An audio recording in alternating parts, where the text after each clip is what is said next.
咁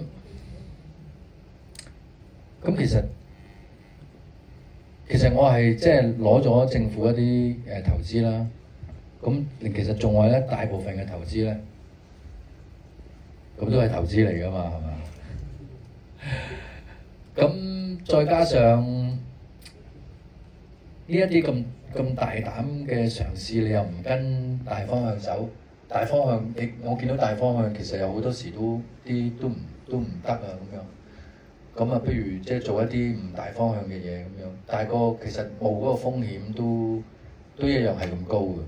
咁但係我因為我自己可能比較倔強啲定係唔知咩咧，咁我就覺得我都係要一意孤行，都係要令呢件事可以誕生到咁樣，即係令到大家有一啲新嘅題材啊、新嘅組合啊，或者新嘅觀感嘅電影俾大家睇下啦咁樣，希望係咁樣咯。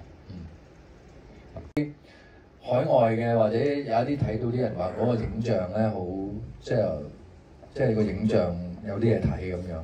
其實我係一直以嚟都我自己本身係一個，我諗我唔係發好多夢，不過我亦都冇乜好彩，冇乜發過好多噩夢。咁但係我幾中意發夢嘅，同埋我幾中意喺夢裏邊知道自己發緊夢嗰種感覺嘅。咁我所以喺裏面嘅觀能啊、觀感咧，我都即係一咁記落嚟啦。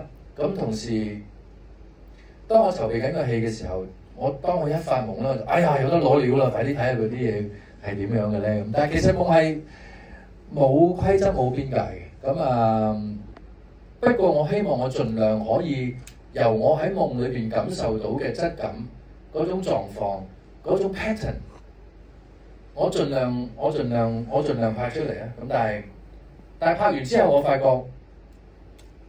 我係可以再拍好啲添嘅。其實不過我唔知仲有冇機會啦。